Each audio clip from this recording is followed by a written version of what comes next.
Hello friends, स्वागत है आपका हमारे YouTube channel GKGS study point में। तो भाई कैसे हैं आप सभी। आई होप आप सब अच्छे होंगे और आपकी तैयारी काफ़ी अच्छी चल रही होगी। तो आज हमने आपके लिए लेकर के आ गए हैं जनरल साइंस के मोस्ट इंपोर्टेंट क्वेश्चन जो कि आपके एग्जाम में बार बार पूछे जाते हैं। तो भाई प्लीज़ वीडियो को लास्ट तक पूछिएगा क्योंकि काफ़ी इंपॉर्टेंट क्लास आज की रहने वाली है आपके लिए। एक एक क्वेश्चन मोस्ट इंपॉर्टेंट है और आपके एग्जाम में काफ़ी बार रिपीट हो चुके हैं जो भी क्वेश्चन, उन्हीं को आज की क्लास में रखा गया है। फिर चाहे आप किसी भी एग्जाम की तैयारी कर रहे हो, आपका बिहार दरोगा, Delhi police, SSC, UP TET, C TET या फिर कोई भी कॉम्पिटेटिव एग्जाम हो, सभी के लिए काफ़ी इंपॉर्टेंट क्लास आज की रहने वाली है। तो भाई प्लीज़ वीडियो को लास्ट तक वॉच कीजिएगा और वीडियो अच्छी लगे तो वीडियो को लाइक एंड शेयर भी जरूर से कर दीजिएगा। एंड चैनल पर नए हैं तो चैनल को सब्सक्राइब करके बेल आइकन को जरूर से प्रेस कर लीजिएगा जिससे आपके पास हमारे डेली क्लास की नोटिफिकेशन टाइम से पहुंच जाए। तो भाई देख लेते हैं आपका फर्स्ट क्वेश्चन। जीव तथा जंतु विज्ञान का जनक किसे कहा जाता है। तो भाई बात करें जीव और जंतु विज्ञान का जनक, ठीक है, जीव और जंतु विज्ञान का जो जनक है यह कहा जाता है अरस्तु को। ठीक है, ऑप्शन नंबर बी यहाँ पे आपका राइट आंसर हो जाएगा। तो भाई प्लीज़ आप एक एक क्वेश्चन को नोट डाउन करते चलिएगा, कॉपी पेन लेकर के बैठिएगा क्योंकि मोस्ट इंपोर्टेंट क्वेश्चन है और एक एक क्वेश्चन आपके एग्जाम में 50 से अधिक बार पूछा गया है। ठीक है, एकदम सिलेक्टेड क्वेश्चन आज की क्लास में रखे गए हैं आपके लिए। तो भाई प्लीज़ आप एक एक क्वेश्चन को नोट डाउन भी करते चलिएगा और वीडियो को ज़्यादा से ज़्यादा शेयर कर दीजिएगा जिससे सबको हेल्प मिल सके। ठीक है, बढ़ते हैं नेक्स्ट क्वेश्चन की ओर। जीव विज्ञान का प्रयोग सर्वप्रथम किसने किया। तो भाई बात करें जीव विज्ञान का जो सर्वप्रथम प्रयोग किया था यह किया गया था लेमार्क और ट्रेविरेनस। ठीक है, लेमार्क और ट्रेविरेनस दोनों के द्वारा ही किया गया था। लेमार्क की बात करें तो यह फ्रांस के रहने वाले थे और ट्रेविरेनस जो हैं यह जर्मनी के। ठीक है, ये भी पूछा जाता है कई बार कि लेमार्क कहाँ के रहने वाले थे। ठीक है, जो कि जीव विज्ञान का जिन्होंने सर्वप्रथम प्रयोग किया था तो ये फ्रांस के रहने वाले थे और ट्रेविरेनस की बात करें तो जर्मनी के रहने वाले थे। तो भाई एक एक पॉइंट को आप नोट डाउन कर लीजिएगा। नेक्स्ट क्वेश्चन देख लेते हैं। जैव विकास को सर्वप्रथम किसने समझाया। तो भाई बात करें जैव विकास को सर्वप्रथम किसने समझाया था। तो भाई जैव विकास को सर्वप्रथम समझाया गया था लेमार्क के द्वारा। ऑप्शन नंबर बी आपका राइट आंसर हो जाएगा। ठीक है, बढ़ते हैं नेक्स्ट क्वेश्चन की ओर। चिकित्सा शास्त्र का जनक किसे कहा जाता है। तो भाई बात करें चिकित्सा शास्त्र का जो जनक कहा जाता है या किसे कहा जाता है तो यह कहा जाता है हिप्पोक्रेटस को। ठीक है, ऑप्शन ए आपका राइट आंसर हो जाएगा। हिप्पोक्रेटस को चिकित्सा शास्त्र का जनक कहा जाता है। नेक्स्ट क्वेश्चन देख लेते हैं। रसायन विज्ञान का जनक किसे कहा जाता है। तो भाई बात करें रसायन विज्ञान का जनक तो भाई देखिएगा इसी टाइप के क्वेश्चन आपके एग्जाम में पूछे जाते हैं और यही क्वेश्चन आपके एग्जाम में रिपीट होते हैं। आपको देख करके पता लग गया होगा। ठीक है, जितने भी क्वेश्चन अभी 4 से 5 जो भी हम कर चुके हैं ये भी आपके एग्जाम में काफ़ी बार रिपीट हो चुके हैं। फिर आपका कैसा भी एग्जाम हो, आपका सेंट्रल लेवल हो, स्टेट लेवल हो, ठीक है, सभी में पूछे जाते हैं ये क्वेश्चन। तो बात करें रसायन विज्ञान के जनक की तो रसायन विज्ञान के जनक हो जाएंगे लेवोजियर। ठीक है, ऑप्शन सी आपका राइट आंसर हो जाएगा। लेवोजियर जो है रसायन विज्ञान के जनक कहे जाते हैं। नेक्स्ट क्वेश्चन देख लेते हैं। मानव का विकास, इतिहास, परंपराओं से संबंधित विषय क्या कहलाता है। तो भाई बात करें मानव का विकास, इतिहास और परंपराओं से संबंधित जो विषय है उसको कहा जाता है एंथ्रोलॉजी। ठीक है, ऑप्शन नंबर बी आपका राइट आंसर हो जाएगा। ठीक है, मानव से संबंधित जो मानव का विकास है, मानव का इतिहास और इससे संबंधित परंपराओं से संबंधित विषय, यानी कि आप एक तरीके से कह सकते हैं कि मानव का अध्ययन जो है उसको करने वाले विषय को, मानव के अध्ययन के विषय को एंथ्रोलॉजी कहा जाता है। ठीक है, जिसमें एक मानव का पूरा अध्ययन किया जाता है, उसके इतिहास, उसकी परंपरा और उसके आगे के विकास, उसके भविष्य से संबंधित सभी उसकी जो भी घटनाएं होती हैं तो उन सभी को क्या किया जाता है, उन सभी का अध्ययन किया जाता है, उन सभी को समझा जाता है। तो किसके अंतर्गत समझा जाता है, एंथ्रोलॉजी के। ठीक है, ऑप्शन बी आपका राइट हो जाएगा। नेक्स्ट देख लेते हैं। गैसों के विशरण के नियम का प्रतिपादन किसने किया। तो भाई बात करें गैसों के विशरण के नियम का जो प्रतिपादन किया गया था यह किया गया था ग्राहम के द्वारा। ऑप्शन ए आपका राइट आंसर हो जाएगा। ठीक है, ग्राहम के द्वारा किया गया था गैसों के विशरण के नियम का प्रतिपादन। नेक्स्ट देख लेते हैं। ग्रहों के गति के नियम के प्रतिपादन किसने किया। तो भाई ग्रहों के गति के नियम का प्रतिपादन जो किया गया था यह किया गया केपलर के द्वारा। ऑप्शन बी राइट हो जाएगा। ठीक है, तो ये पूछा गया क्वेश्चन है काफ़ी बार आपके एग्जाम में, तो भी प्लीज़ नोट डाउन कर लीजिएगा। ग्रहों की गति का जो नियम के प्रतिपादन है वह केपलर के द्वारा किया गया। ठीक है, बढ़ते हैं नेक्स्ट क्वेश्चन की ओर। जड़त्व के नियम की खोज किसने की। तो भाई जड़त्व के नियम की जो खोज की गई थी जड़त्व के नियम की खोज की गई थी गैलीलियो के द्वारा। ऑप्शन ए राइट हो जाएगा। ठीक है, गैलीलियो के द्वारा जड़त्व के नियम की खोज की गई। बढ़ते हैं नेक्स्ट क्वेश्चन की ओर। प्राकृतिक वर्ण का सिद्धांत किसने दिया? प्राकृतिक वर्ण के सिद्धांत की बात करें तो भी प्राकृतिक वर्ण का जो सिद्धांत दिया था डार्विन के द्वारा दिया गया। ऑप्शन बी हो जाएगा राइट। नेक्स्ट देख लेते हैं। मेंडल ने अपने प्रयोग के लिए किसका चयन किया? तो भाई मेंडल ने जो अपने प्रयोग के लिए चयन किया था मटर के पौधे का। ठीक है, मटर के पौधे का इन्होंने चयन किया था अपने प्रयोग के लिए, तो ऑप्शन ए राइट हो जाएगा। बढ़ते हैं नेक्स्ट क्वेश्चन की ओर। आनुवांशिकता के विज्ञान को आनुवांशिकी किसने कहा? तो भाई आनुवांशिकता के विज्ञान को आनुवांशिकी किसके द्वारा कहा गया? तो भाई आनुवांशिकी कहा गया डब्ल्यू वॉटसन के द्वारा। ऑप्शन बी राइट हो जाएगा। नेक्स्ट क्वेश्चन देख लेते हैं। सर्वप्रथम जीन शब्द का प्रयोग किसने किया? तो भाई बात करें सर्वप्रथम जो जीन शब्द का प्रयोग किया, जीन शब्द का प्रयोग किया था जोहानसन ने। ऑप्शन ए आपका राइट आंसर हो जाएगा। बढ़ते हैं नेक्स्ट क्वेश्चन की ओर। एक जीन एक एंजाइम सिद्धांत को किसने प्रतिपादित किया? तो भाई एक जीन एक एंजाइम को किसके द्वारा प्रतिपादित किया गया? यह सिद्धांत जो दिया गया था, यह दिया गया था बीडल और टेटल। ठीक है, बीडल और टेटम दोनों के द्वारा दिया गया। ऑप्शन सी आपको फिर यहाँ पे राइट हो जाएगा। ठीक है भाई, नोट डाउन कर लीजिएगा। नेक्स्ट देख लेते हैं। खून का रंग लाल किस कारण होता है? तो भाई बात करें खून का रंग जो लाल होता है यह किस कारण होता है? तो ये होता है हीमोग्लोबिन के कारण। ठीक है, ऑप्शन ए आपका राइट हो जाएगा। हीमोग्लोबिन के कारण खून का रंग लाल होता है। बढ़ते हैं नेक्स्ट क्वेश्चन की ओर। हीमोग्लोबिन में पाए जाने वाला तत्व क्या है? तो भाई हीमोग्लोबिन में पाए जाने वाला जो तत्व है वह होता है लोहा। ऑप्शन सी राइट हो जाएगा। ठीक है, लोहे की मात्रा पाई जाती है हीमोग्लोबिन के अंदर। बढ़ते हैं नेक्स्ट क्वेश्चन की ओर। हीमोग्लोबिन यौगिक है, तो भाई हीमोग्लोबिन जो है यह किसका यौगिक है? तो हीमोग्लोबिन यौगिक है प्रोटीन का। ठीक है, ऑप्शन ए आपका यहाँ पे राइट आंसर हो जाएगा। हीमोग्लोबिन जो यौगिक है प्रोटीन का यौगिक है। बढ़ते हैं नेक्स्ट क्वेश्चन की ओर। शरीर के अंदर रक्त को जमने से रोकता है, तो भाई शरीर के अंदर जो हमारे रक्त को जमने से रोकता है तो वह होता है हिपेरिन नामक प्रोटीन। ठीक है, हिपेरिन हो जाएगा यहाँ पे। हिपेरिन नामक प्रोटीन होता है हमारे शरीर के अंदर जो कि हमारे रक्त को जमने नहीं देता है। जो शरीर के अंदर रक्त होता है वो लगातार कंटिन्यू हमारी पूरी बॉडी में चलता रहता है, तो उसको जमने से रोकता है हिपेरिन नामक प्रोटीन। और मैं आपको बता दूं कि ये भी पूछा जाता है किस प्राणी या किस जीव के अंदर हिपेरिन नामक प्रोटीन नहीं पाया जाता। तो भाई छिपकली जो होती है उसके अंदर हिपेरिन नामक प्रोटीन नहीं पाया जाता है। इसी कारण से वह सर्दियाँ जब आती है तो सर्दियों में छिपकलियाँ दिखाई देनी बंद हो जाती है। वह ऐसी जगह पर जाके छुप जाती है जहाँ पे थोड़ी गर्माहट हो, और अगर आप बाहर देखेंगे तो वह चलने में काफ़ी असमर्थ होती हैं। ठीक है, बाहर अगर निकलती हैं थोड़ी बहुत सर्दियों में तो उनसे अच्छे से नहीं चला जाता है, वो एक जगह रुकी रहती हैं क्योंकि उनका जो ब्लड होता है, उनका जो रक्त होता है सर्दियों में जम जाता है। ठीक है, हिपेरिन प्रोटीन ना होने के कारण उनके जो रक्त होता है शरीर के अंदर वह जम जाता है। ठीक है, तो भाई ये नोट डाउन कर लीजिएगा आप। ठीक है, बढ़ते हैं नेक्स्ट क्वेश्चन की ओर। हिपेरिन नामक प्रोटीन का उत्पादन कहाँ होता है? तो भाई बात करें हिपेरिन नामक प्रोटीन का जो उत्पादन होता है वह होता है यकृत में। ऑप्शन ए आपका राइट आंसर हो जाएगा। ठीक है, हिपेरिन नामक प्रोटीन का उत्पादन होता है यकृत में। बढ़ते हैं नेक्स्ट क्वेश्चन की ओर। रक्त का अध्ययन क्या कहलाता है? तो भी बात करें रक्त का अध्ययन क्या कहलाता है, तो रक्त का अध्ययन कहलाता है हेमेटोलॉजी। ऑप्शन बी आपका राइट आंसर हो जाएगा।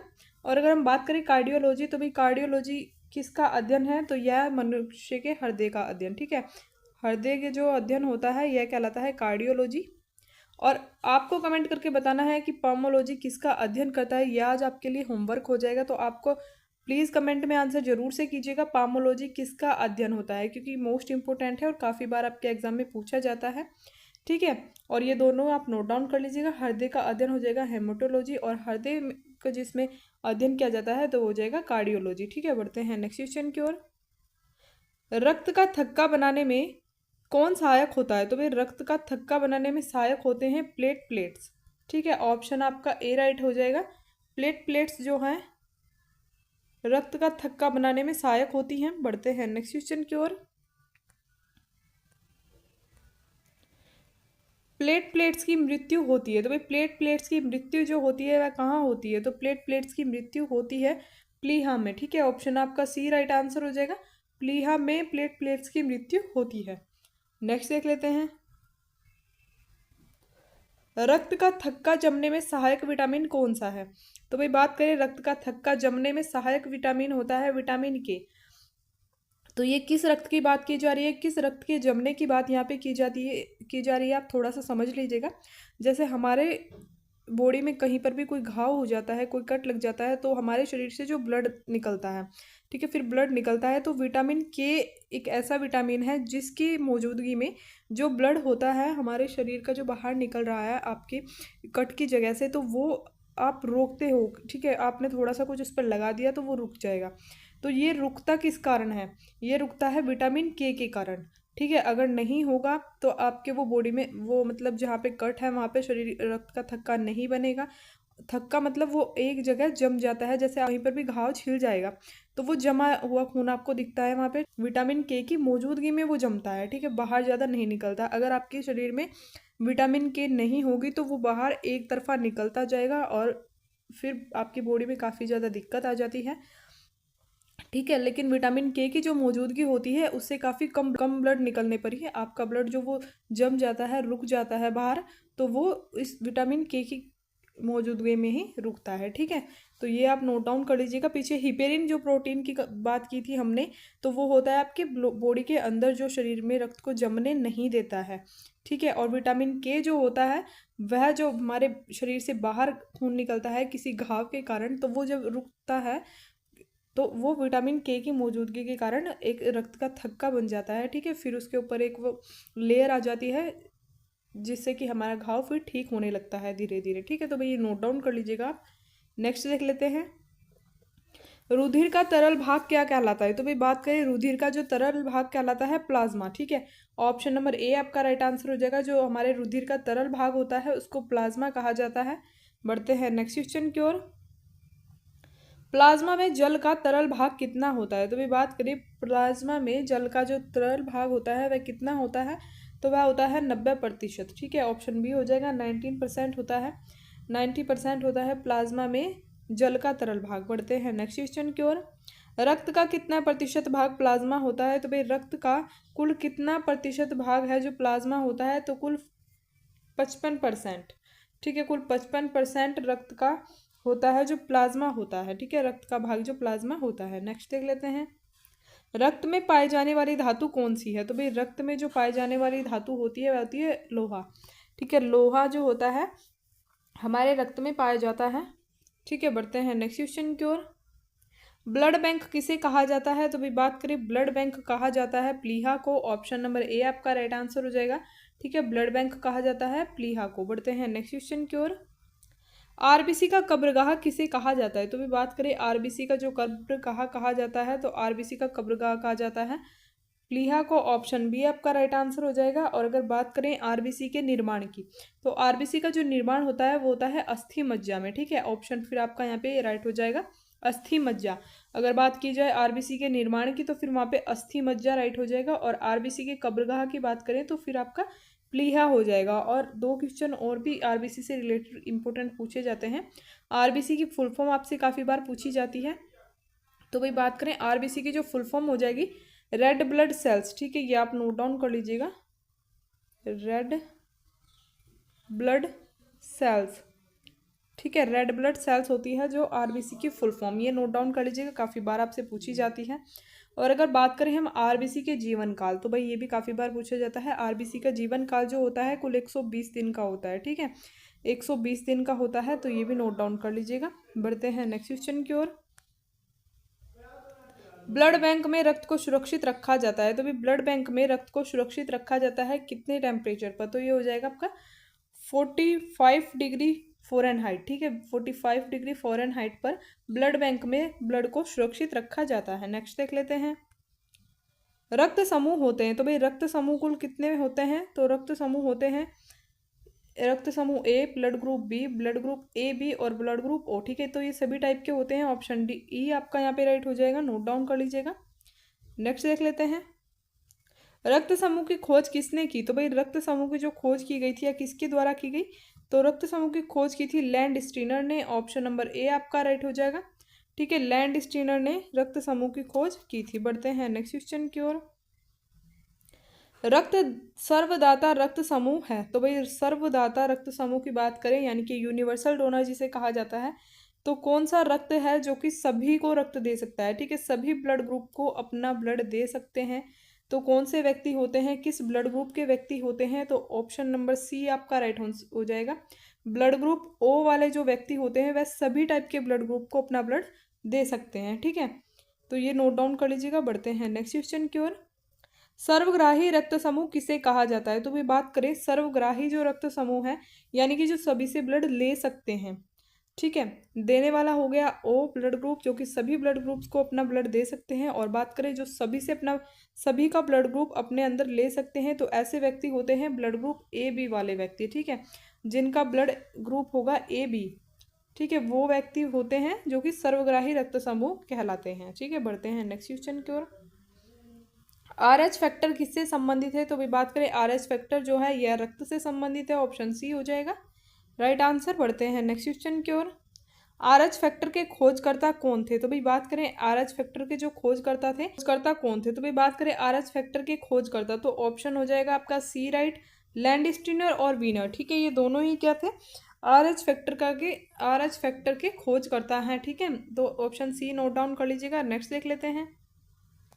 रक्तचाप नियंत्रित होता है, तो भाई रक्तचाप नियंत्रित होता है किस ग्रंथि द्वारा रक्तचाप नियंत्रित होता है, एड्रिनल हो गया, थायमिन हो गया, थाइमस हो गया और थायमिन हो गया। तो भाई एड्रिनल आपका राइट आंसर हो जाएगा, ठीक है। एड्रिनल ग्रंथि जो है इससे आपका रक्तचाप नियंत्रित होता है, ठीक है। बढ़ते हैं नेक्स्ट क्वेश्चन की ओर। रक्त को शुद्ध करता है, तो भाई रक्त को जो शुद्ध करने की प्रक्रिया वह किसके द्वारा होती है, तो रक्त को शुद्ध किया जाता है वृक्क द्वारा, यानी कि जो हमारी किडनी होती है तो उसका क्या काम होता है, रक्त के शुद्धिकरण का कार्य होता है किडनियों का, ठीक है। ब्लड को शुद्ध किया जाता है किडनी द्वारा, नोट डाउन कर लीजिएगा। बढ़ते हैं नेक्स्ट क्वेश्चन की ओर। रक्त के शुद्धिकरण की प्रक्रिया क्या कहलाती है, तो भाई बात करें रक्त के शुद्धिकरण की जो प्रक्रिया है वह कहलाती है डायलिसिस, ठीक है। ऑप्शन ए आपका राइट हो जाएगा, डायलिसिस जो है रक्त के शुद्धिकरण की प्रक्रिया कहलाती है। बढ़ते हैं नेक्स्ट क्वेश्चन की ओर। वृक्क का भार कितना होता है, तो भाई बात करें वृक्क का भार या फिर हमारी किडनियों का जो भार होता है वह होता है 150 ग्राम, ठीक है। ऑप्शन बी राइट आंसर हो जाएगा।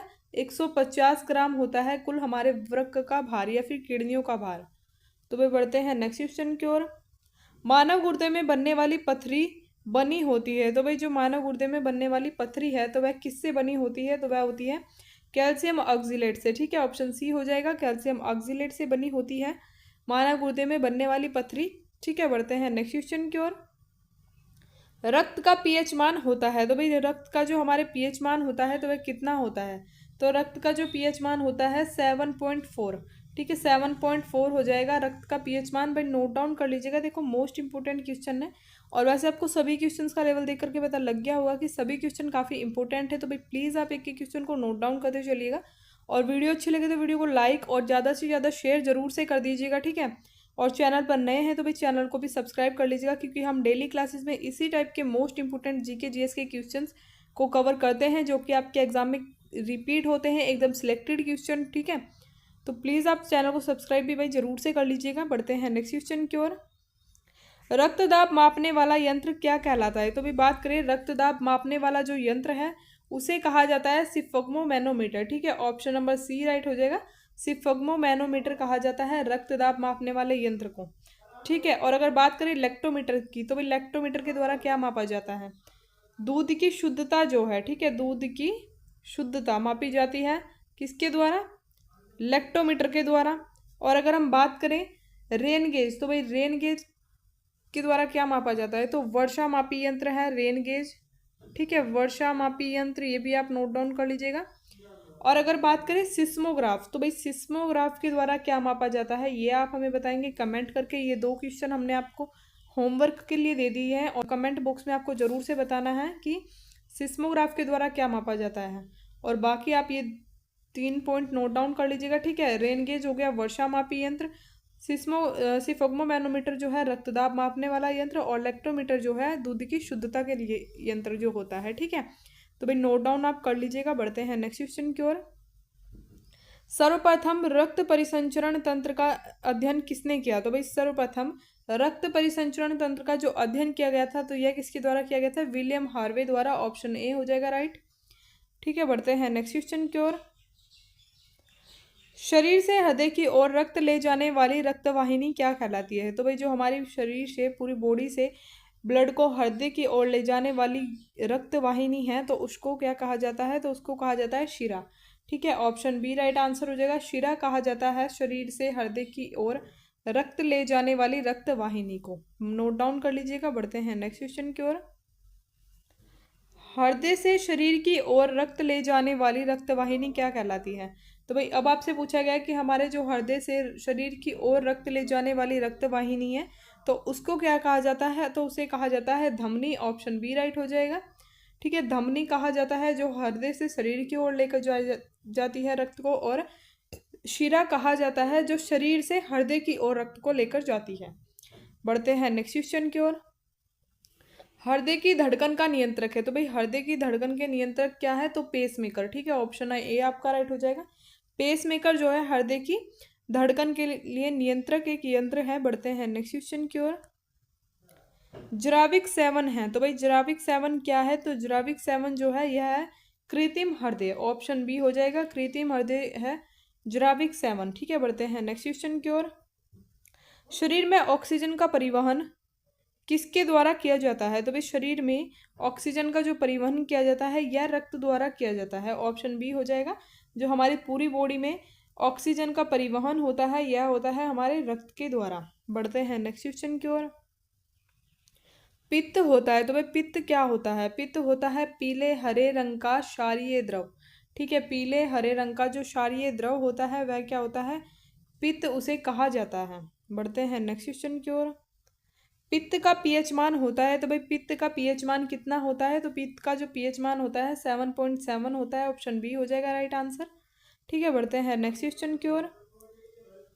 पित्त स्त्रावित होता है। तो भाई पित्त स्त्रावित होता है कहाँ पर होता है पित्त स्त्रावित? तो पित्त स्त्रावित जो होता है यकृत द्वारा पित्त स्त्रावित किया जाता है। ठीक है, ऑप्शन ए आपका यहाँ पे राइट आंसर हो जाएगा। यकृत द्वारा पित्त को स्त्रावित किया जाता है।